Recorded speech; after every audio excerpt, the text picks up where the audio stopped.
శుభవేళ స్తోత్రబలి తండ్రి దేవా నీకేనయ్యా ఆరాధన స్తోత్రబలి తండ్రి దేవా నీకేనయ్యా శుభవేళ స్తోత్రబలి తండ్రి దేవా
షాలోమ్ అనగా మన ఇంటి మీద మన మీద ఆయన సమాధానం ఉండునుగాక, లేదా ఆయన శాంతి మన మీద మనకు నొసగునుగాక, లేదా మనకు కలుగునుగాక.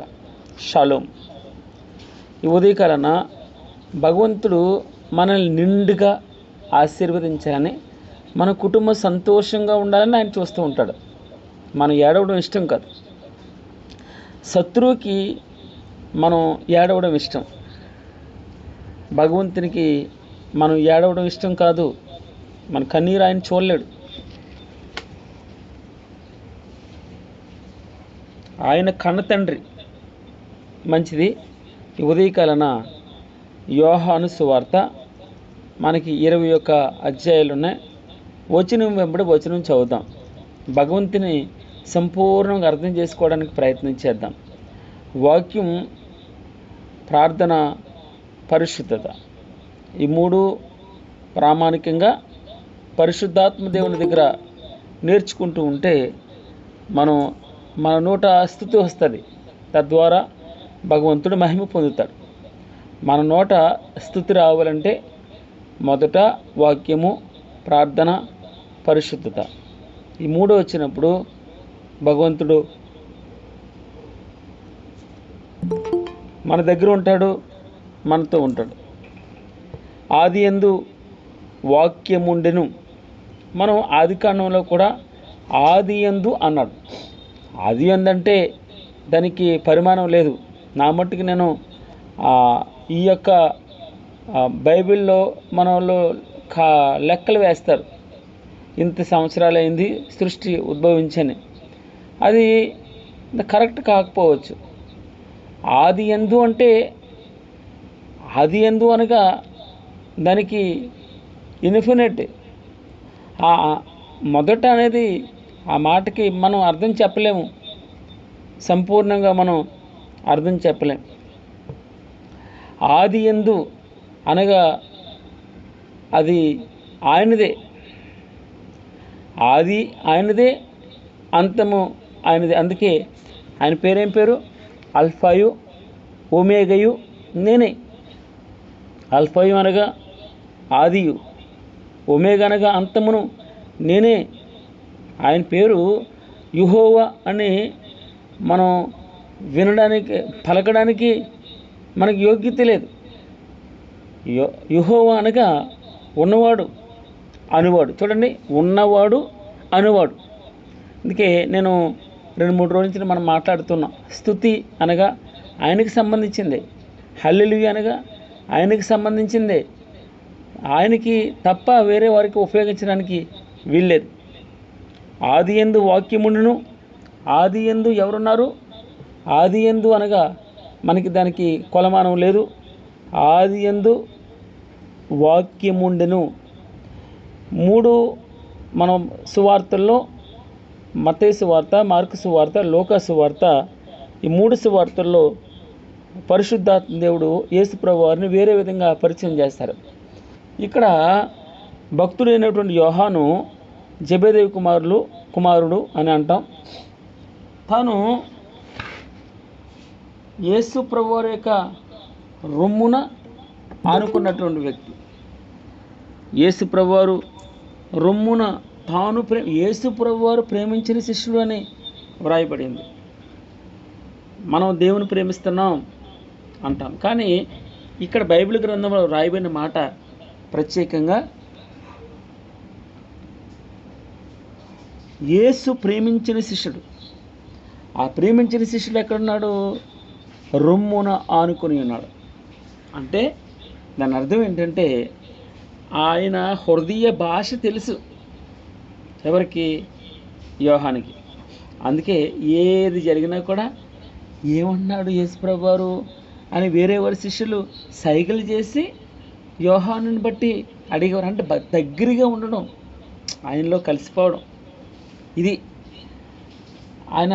అందుకే ఈ యోహాను సువార్త, 1 యోహాను పత్రిక, 2 యోహాను పత్రిక, 3 యోహాను పత్రిక మరియు ప్రకటన గ్రంథం, 5 గ్రంథాలు భక్తుడు రాస్తాడు. ఎంత అమోఘమైనటువంటిది.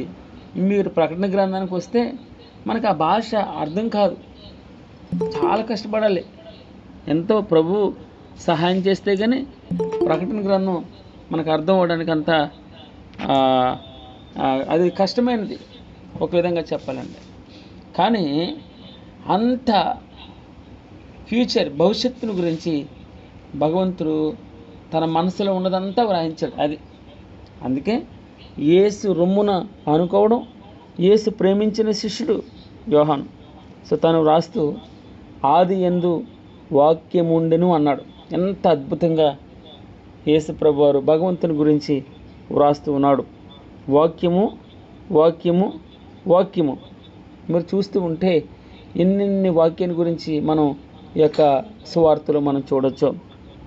జీవ జలపు ఊట, ఇది ఊట ఊరేడి బుగ్గది వాక్యము అనగా భగవంతుడు అని పోల్చగలిగాడు.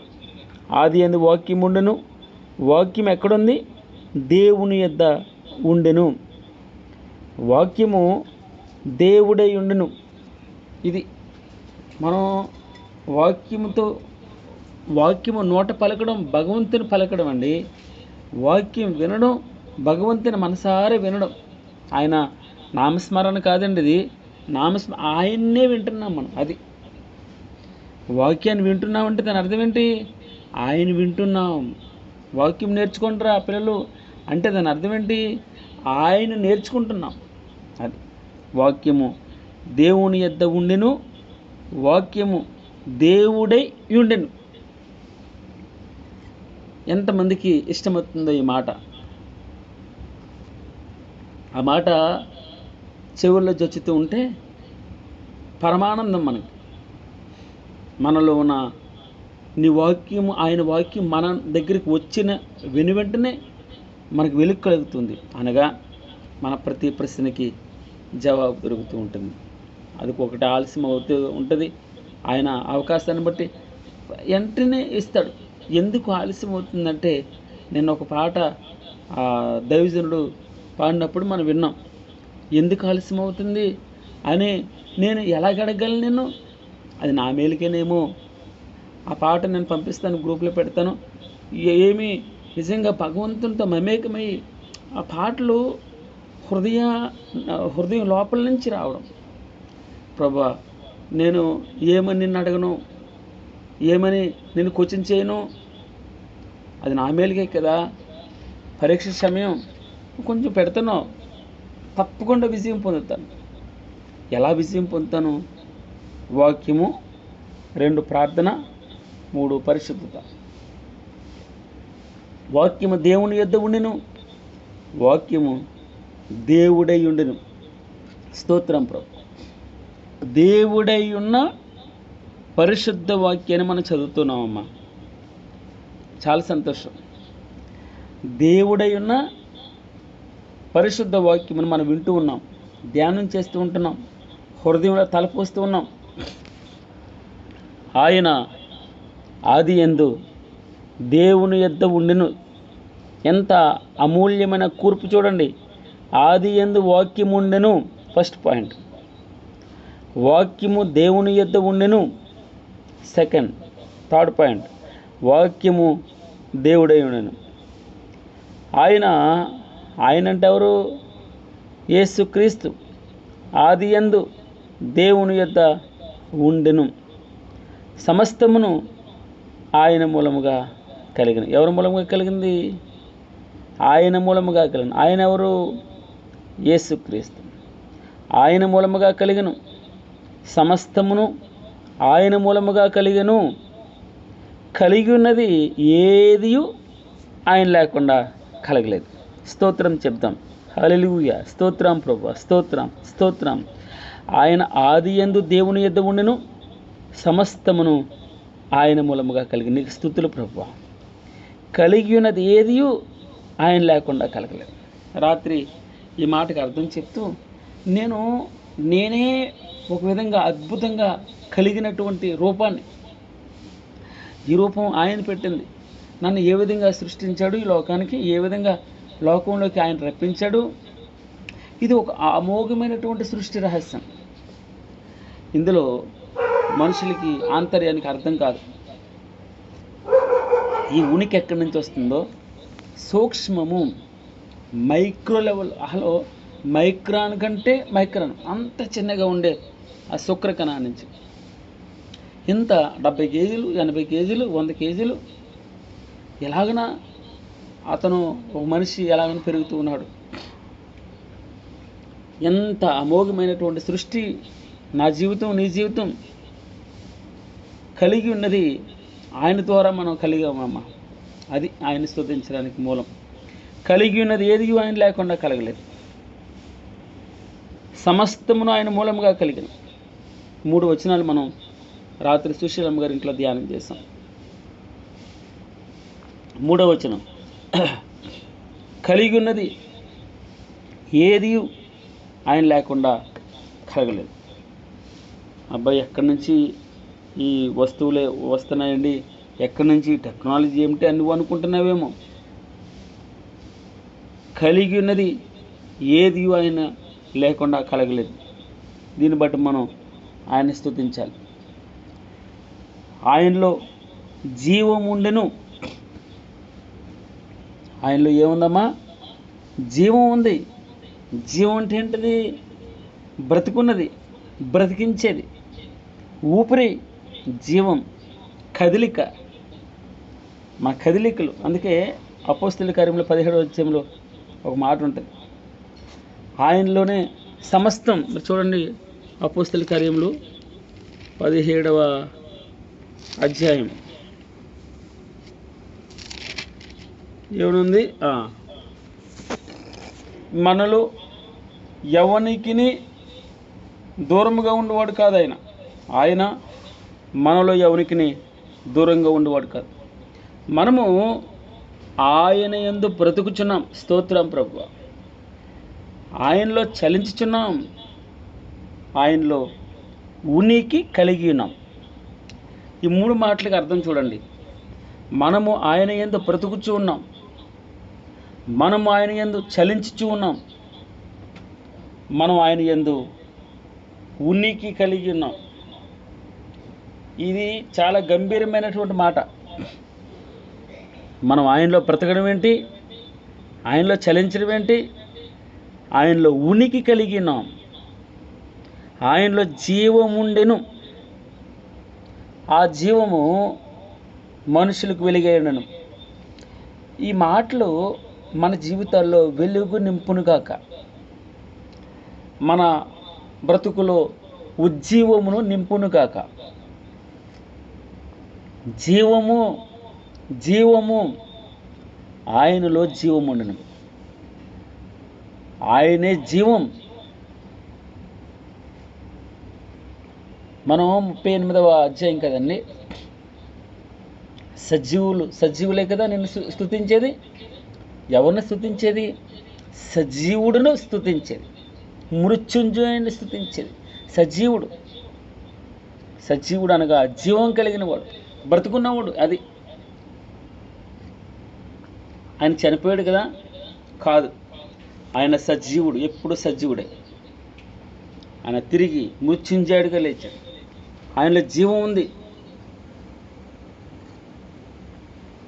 ఆ జీవము మనుషులకు వెలుగై ఉన్నది. మేము నీలో బ్రతుకుచున్నాం ప్రభువా, నీలో కదులుతూ ఉన్నాం. ఎక్కడ? ఆయన అరచేతుల్లో. ఆయనలో ఉనికి కలిగి ఉన్నాం, ఉనికి కలిగి ఉన్నాం. స్తోత్రం ప్రభువా, స్తోత్రం, స్తోత్రం. ఆ జీవము మనుషులకు వెలుగై ఉన్నది. యోహాను సువార్త అంతా మనం చూస్తే, నేనే సత్యమును, నేనే జీవమును, ఆయన వెలుగు, నేనే వెలుగు అంటాడు ప్రభువారు. ఆ జీవం ఉన్న దాంట్లో నుంచి వెలుగు వస్తుంది. ఆ వెలుగట చీకటిలో ప్రకాశించుచున్నది, కానీ చీకటి దాన్ని గ్రహింపకుండెను. ఆ వెలుగు చీకటిలో ప్రకాశించుచున్నది, కానీ చీకటి దాన్ని గ్రహింపకుండా ఉంది. నా గురించే మాట్లాడుతున్నాడు. నీ గురించే మాట్లాడుతున్నాడు ప్రభువారు. దేవుని యొద్ద నుండి పంపబడిన ఒక మనుషుడు ఉన్నాడు. అతని పేరు యోహాను. అతని మూలముగా అందరూ విశ్వసించినట్లు అతడు ఆ వెలుగుని గూర్చి సాక్ష్యమిచ్చుటకు సాక్షిగా వచ్చిన. మన యొక్క యోహాను పత్రిక చాలాసార్లు చూస్తాం ఇదే మాట. సాక్ష్యమిస్తుంది. యోహాను సాక్ష్యమిస్తూ ఉన్నాడు. సాక్ష్యమిచ్చుటకు సాక్షిగా వచ్చాడట. ఎవరిని గురించి సాక్ష్యమిస్తున్నాడు? భగవంతుని గురించే సాక్ష్యమిస్తున్నాడు. అతని మూలముగా అందరు విశ్వసించినట్లు అతడు ఆ వెలుగుని గూర్చి సాక్ష్యమిచ్చుటకే సాక్షిగా వచ్చాడట. అతడు ఆ వెలుగై ఉండలేదు కానీ, ఆయన దేవుడు కాదు. కానీ ఎవరు? యోహాను దేవుడు కాదు. కానీ ఆయన జస్ట్ బాప్తిస్మ ఇచ్చాడంతే. ఆయన నిన్న మొన్న మనం చూసాం, పెద్ద గొప్పవాడు కదా ఆయన. యోహాను అద్భుతాలు ఏం చేయలేదు, ఆశ్చర్యకార్యాలు చేయలేదు. రండి బాప్తిస్మం పొందండి అన్నాడు. పరలోక రాజ్యం సమీపించింది, మారు మనసు పొందండి. బాహ్యమైన నిదర్శనగా బాప్తిస్మం పొందండి, మీ పాపంలో ఒప్పుకోండి. ఇది ఆయన చేసిన పని. తండోపతండాలుగా అడవిలో ఉన్నాడు. తండోపతండాలుగా తన ఎదుకు పరిగెట్టుకుంటూ వచ్చారు. అనేకులు రక్షింపబడ్డారు.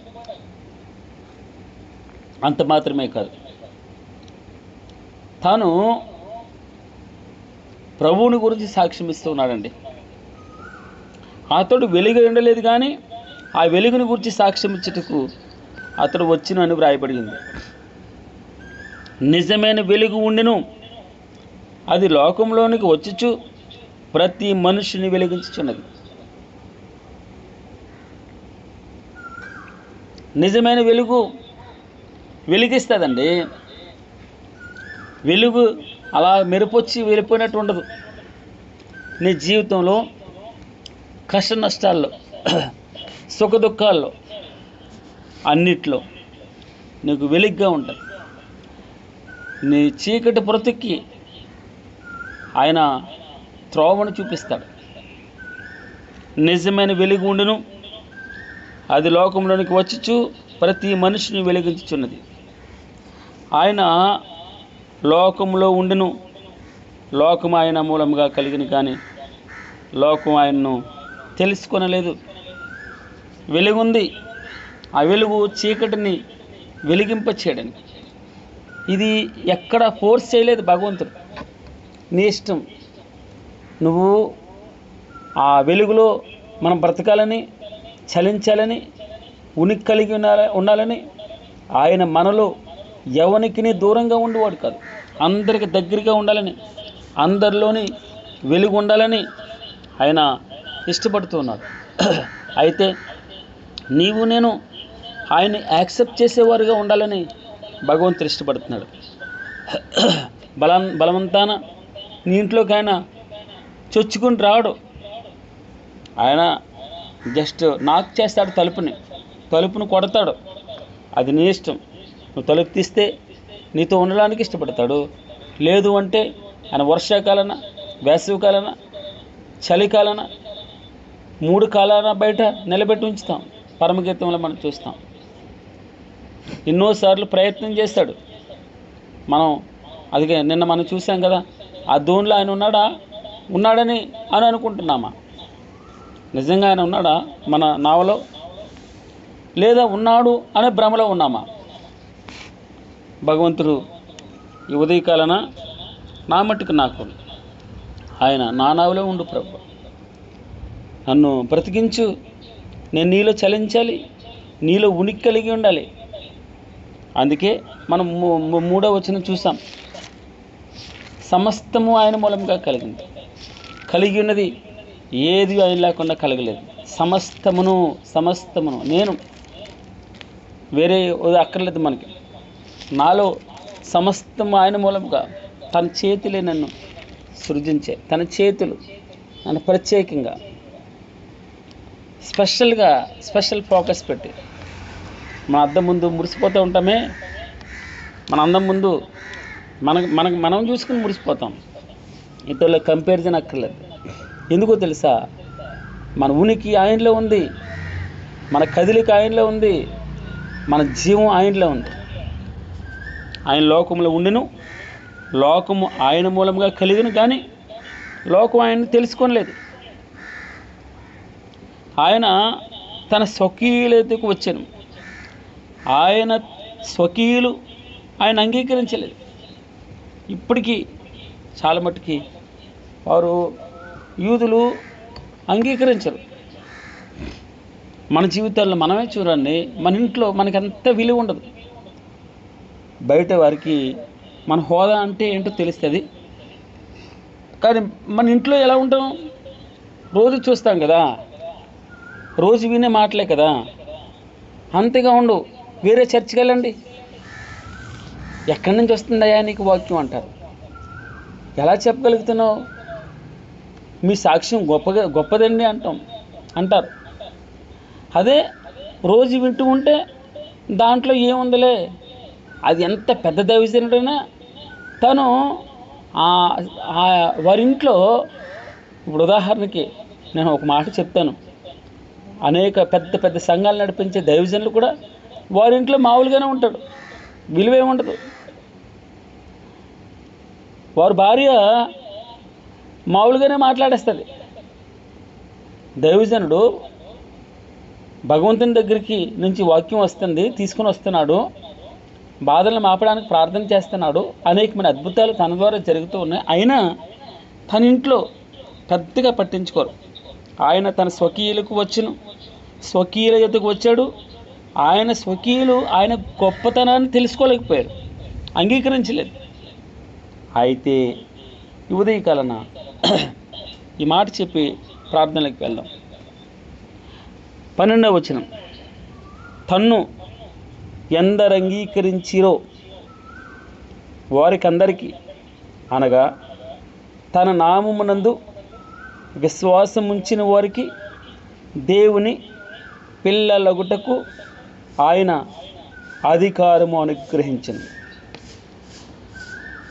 తన్ను ఎందరు అంగీకరించిరో వారికందరికీ, అనగా తన నామమునందు విశ్వాసం ఉంచిన వారికి దేవుని పిల్లలగుటకు ఆయన అధికారము అనుగ్రహించింది. తన్ను ఎందరు అంగీకరించిరో వారికందరికీ, అనగా తన నామమునందు విశ్వాసం ఉంచిన వారికి దేవుని పిల్లలగుటకు ఆయన అధికారము అనుగ్రహించింది. వారు దేవుని వలన పుట్టిన వారే కానీ రక్తము వలననైనను, శరీరేచ్ఛల వలననైనను, మనుష్యేచ్ఛల వలననైనను పుట్టినవారు కారు. 14వ వచనం చూసి కంప్లీట్ చేద్దాం ఈరోజు. ఆ వాక్యము శరీరధారి అయి కృపా సత్య సంపూర్ణుడిగా మన మధ్య నివసించను.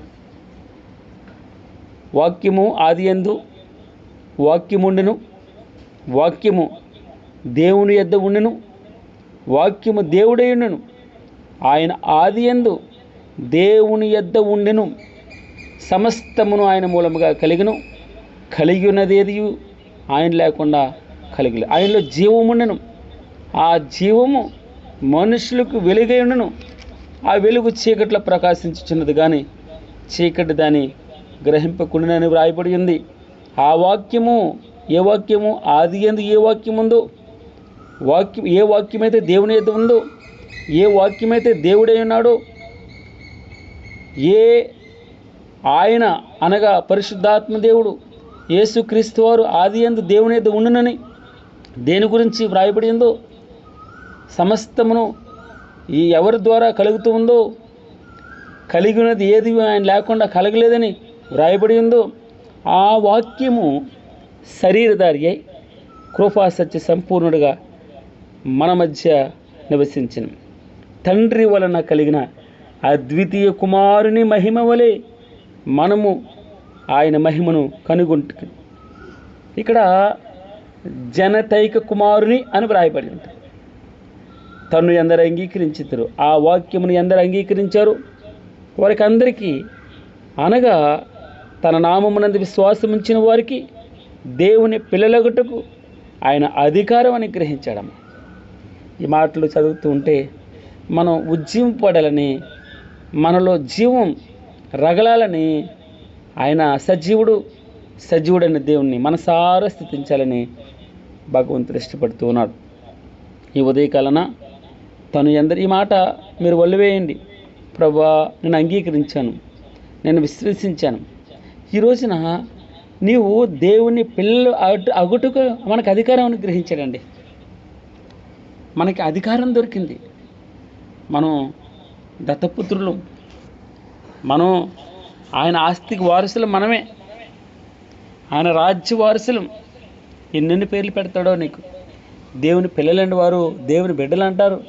దేవుని పిల్లలు, విశ్వాసులు, ఆత్మీయులు, క్రైస్తవులు, పరిశుద్ధులు, పరలోక రాజ్య వారసులు, ఎన్నెన్ని పేర్లు.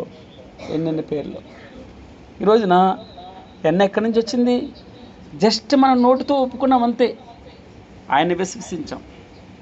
బాండ్ పేపర్ మీద రాసి పెట్టాడండి మన కోసం.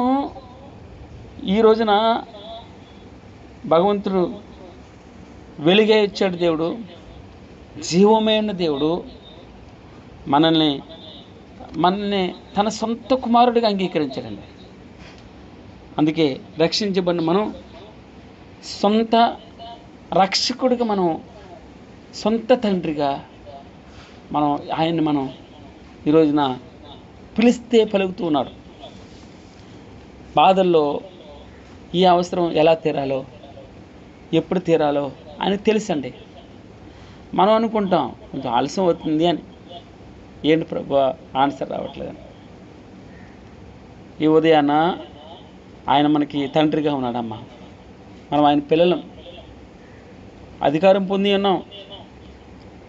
ఆ భగవంతుడు, ఆయన దయగల చూపు, దయగల హస్తం, ఆయన కంటి చూపు మన ఇంటి మీద ఉంటే చాలు.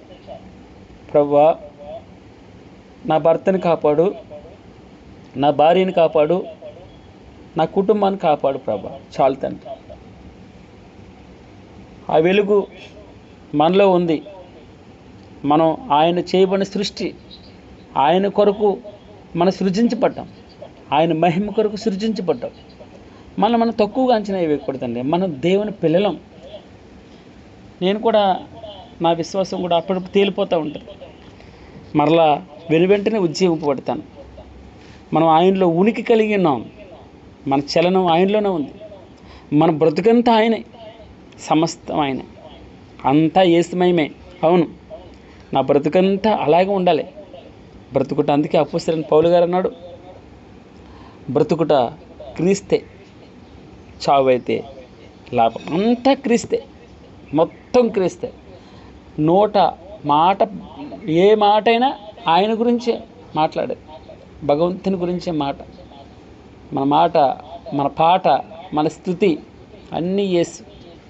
అందుకే సర్వం ఆయనలో మనం లీనం కావడం, మమేకమైపోవడం, సమస్తం ఆయనలో. ఆ పాదమస్తకం అంటమే మొత్తం సాగిలపడి ఆయన దగ్గర పడిపోవడం. అందుకే ప్రభువా, బ్రతుకుటి క్రీస్తే, చావైతే లాభమే. నువ్వు ఉంటే చాలు ప్రభువా. ఆ వాక్యము శరీరధారియే కృపా సత్య సంపూర్ణుడిగా మన మధ్య నివసించెను. తండ్రి వలన కలిగిన అద్వితీయ కుమారుని మహిమోలే మనము ఆయన మహిమను కనుగొన్నాం. యోహాను ఆయన గూర్చి సాక్ష్యం ఇచ్చుచున్నా అంటాడు, సాక్ష్యం ఇచ్చుచు, నా వెనుక వచ్చేవాడు నాకంటే ప్రముఖుడు గనుక ఆయన నాకంటే ముందటి వాడాయనని నేను చెప్పినవాడు ఈయనే అని ఎలుగెత్తి చెప్తూ ఉన్నాడు. ఆయన పరిపూర్ణతలో నుండి మనమందరము కృప వెంబడి కృపను పొందుతమే. యోహాను సాక్ష్యం ఇస్తున్నాడు. మనం ముందుకు వెళ్తూ ఉంటే, నేను తగ్గవలసినది, ఆయన హెచ్చవలసినది అన్నాడు. తగ్గింపుకి మారు పేరు బాప్తిస్మమిచ్చి యోహాను అంటాడు, నేను తగ్గవలసినది, నేను ఆయన చెప్పుల వారిని విప్పుటికైనా అర్హును కానని అంతగా తగ్గించుకుని సాక్ష్యం ఇస్తూ ఉంటాడు. మంచిది. ఆయన పరిపూర్ణతలో నుండి మనమందరం కృప వెంబడి కృపను పొందుతమే. 136వ కీర్తన మనం చదవంగా 26 సార్లు ఆయన కృప నిరంతరం ఉండును కాక, ఆయన కృప నిరంతరం ఉండు కాక. మనం ఈ ఉదయకాలన ప్రార్థన చేసేటప్పుడు, ప్రభా ఒక గడ్డిపారు గడ్డే ప్రభా, ఒక చిన్న మాట చెప్పు తండ్రి, చిన్న మాట చెప్పు ప్రభా, చిన్న మాట చెప్పి ఈ సమస్య నుంచి గట్టెక్కించి తండ్రి. నీ కృప వెంబడి కృపను పొందుతీమని వ్రాయబడింది. నాయన నీ కృపను పొందాం. నీ కృప నిరంతరము మా కుటుంబాల మీద ఉండును గాక, రాకపోకల్లో ఉండును గాక, ఉద్యోగంలో ఉండును గాక, చదువుల్లో ఉండును గాక, బిడ్డల మీద ఆయన కృప నిరంతరము నిరంతరము నిరంతరము ఉండును గాక. గాడ్ బ్లెస్ యూ అమ్మ. పరిశుద్ధాత్మ దేవుడు ఆయన వెనుకల్లో వాక్యమును అనగా ఆయన ద్వారా మనం దీవింపబడుదుము గాక. Amen, amen.